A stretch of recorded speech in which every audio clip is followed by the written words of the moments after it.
South news کے ساتھ میں ہوں یاسر خان۔ محکمہ انہار نے بھرتیوں پر 10 سالوں سے عائد پابندی ہٹا لی۔ محکمہ انہار کا پہلے مرحلے میں صوبہ پنجاب میں 377 کمپیوٹر آپریٹرز بھرتی کرنے کا فیصلہ۔ کمپیوٹر آپریٹرز کی بھرتیوں سے محکمہ انہار کے ریکارڈ کو ڈیجیٹل کرنے میں مدد ملے گی۔ مزید تفصیلات جانتے ہیں گوہر رحمان سے۔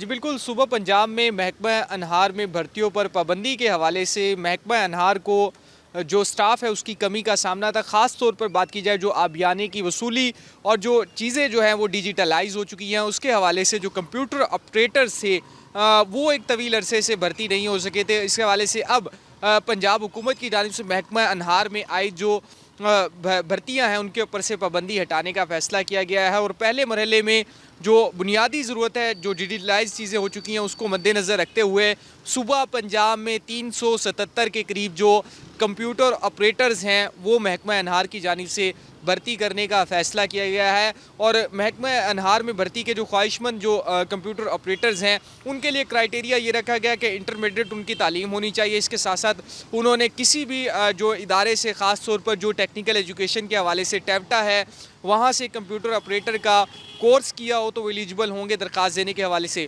خاص طور پر کیونکہ پنجاب جو ہے وہ زرعی رقبہ، ادھر یہاں پر زرعی لینڈ بہت زیادہ ہوا کرتی ہے، اور اس میں جنوبی پنجاب کا جو پاکستان کی زراعت ہے، پنجاب کی زراعت ہے، اس میں بڑا کردار ہے۔ تو سب سے زیادہ جو بھرتیاں ہیں وہ ڈی جی خان ڈویژن میں 74 کے قریب جو کمپیوٹر آپریٹرز ہیں وہ بھرتی کیے جائیں گے۔ اس کے ساتھ ساتھ ملتان میں 45 کے قریب جو کمپیوٹر آپریٹرز ہیں وہ بھرتی کیے جائیں گے، اور اس کے ساتھ ساتھ جو بہاولپور ہے وہاں پر بھی جو ہے 35 کے قریب جو کمپیوٹر آپریٹرز ہیں وہ بھرتی کیے جائیں گے۔ مجموعی طور پر صوبہ پنجاب میں 377 کے قریب جو کمپیوٹر آپریٹرز ہیں محکمہ انہار کی جانب سے بھرتی کرنے کا فیصلہ کیا گیا ہے، تاکہ جو ڈیجیٹلائز جو کیا جا رہا ہے نہری نظام کو، ریکارڈ کو، اس کو بہتر بنایا جا رہا ہے، تاکہ جو کسان ہیں انہیں مشکلات کا سامنا نہ کرنا پڑے، اور جو آبیانے کی وصولی ہے اس کو بہتر بنانے کے حوالے سے تاکہ جو ریونیو کے اہداف ہیں صوبہ پنجاب میں حاصل کیے جا سکیں۔ تو اس حوالے سے صوبہ پنجاب میں محکمہ انہار کی جانب سے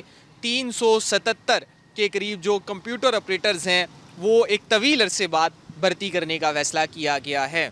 جی city circle police Dera Ghazi Khan کی جانب سے چوری اور ڈکیتی کے 200 سے زائد مقدمات میں ملوث 323 ملزمان گرفتار کر لیے گئے۔ ملزمان سے 1 کروڑ 39 لاکھ روپے نقد رقم سمیت 3 کروڑ روپے مالیت کا مسروقہ مال بھی برآمد کیا گیا۔ آر پی او سید خرم علی کا اس موقع پر کہنا تھا کہ Dera Ghazi Khan city circle police نے مختصر عرصے میں شاندار کارکردگی دکھائی۔ D P O Dera Ghazi Khan, A S P city اور ان کی ٹیم کی کارکردگی قابل ستائش ہے۔ عوام الناس کے جان و مال کے تحفظ اور جرائم کی سرکوبی کے لیے پولیس ہر وقت کوشاں ہے۔ جرائم کے خاتمے کے لیے مؤثر حکمت عملی کے تحت کریک ڈاؤن کا سلسلہ جاری رہے گا۔ لودھنا شہر کا جی ٹی روڈ تجاوزات مافیا کی زد میں، سٹالز مالکان کے بعد اب رکشہ سٹینڈز نے شہریوں کا روڈ پر پیدل چلنا بھی مشکل بنا دیا ہے۔ شہری کن مسائل کا شکار ہیں، جانتے ہیں رانا آصف حنیف سے۔ جی بالکل، لودھنا شہر کی خوبصورتی اور کشادگی کی بات کریں تو اب یہ خواب نظر آتا ہے۔ میونسپل انتظامیہ، ضلعی انتظامیہ، ٹریفک پولیس شہر کو کشادہ رکھنے کے لیے، آمد و رفت کو سہل رکھنے کے لیے اور شہر کو خوبصورت رکھنے کے لیے کتنی کار فرما رہی ہے، یہ اب ایک سوال ہے جو تمام ڈپارٹمنٹ سے پوچھا جانا چاہیے۔ کہنے کو تو اس ریلوے چوک لودھنا میں ٹریفک پولیس کے 4 اہلکار اور میونسپل کمیٹی لودھنا کے 8 اہلکار ہمہ وقت تعینات کیے گئے ہیں، جو تجاوزات سے لوگوں کو منع کرتے ہیں، دکانداروں کو روکتے ہیں، ریڑھی والوں کو ہٹانے کے پابند ہیں۔ لیکن حقیقت میں ایسا کچھ نہیں ہے۔ آج عالم یہ ہے کہ ہتھ ریڑھی، کھانچا، پھٹا، چاند گاڑی رکشہ یا دیگر وہیکلز نے شہر کی 60 فٹی سڑک کو بمشکل 30 فٹ پر لا چھوڑا ہے۔ یہاں سے پیدل راہ گزر ہی اگر گزر جائیں تو اسے تحفہ سمجھا جاتا ہے، غنیمت سمجھا جاتا ہے۔ خواتین صارفین اتنا پریشان ہوتی ہیں کہ مین بازار میں جانے کے لیے راستہ نہیں بچتا۔ موٹر سائیکل سوار علیحدہ پریشان ہوتے ہیں، اور حادثات ان تمام رش کی وجہ سے علیحدہ سے ایک سسٹم کو انوگریٹ کر رہے ہیں۔ ان تمام حالات میں لودھنا کے عوام کا یہ مطالبہ ہے کہ ڈپٹی کمشنر لودھنا بابر رحمان وڑائچ اور administrator municipal committee Lodhran, additional deputy commissioner جناب عزوبہ عظیم شہر کا وزٹ کریں، تجاوزات مافیا کے خلاف عملی طور پر اقدامات کریں اور میونسپل کمیٹی لودھنا کی کل کو سیدھا کریں۔ جی ملتان کے نواحی علاقے بند بوسن میں ٹرانسفارمر چور گینگ متحرک ہو گیا۔ ٹرانسفارمر چوری کی وارداتوں اور بجلی بندش کے خلاف اہل علاقہ نے احتجاج کیا۔ مظاہرین کا کہنا تھا کہ گزشتہ ہفتے کے دوران بجلی کے ٹرانسفارمرز چوری ہونے کی کئی وارداتیں ہو چکی ہیں۔ ٹرانسفارمر چوری کی وارداتوں کے بعد بجلی بند ہو چکی ہے۔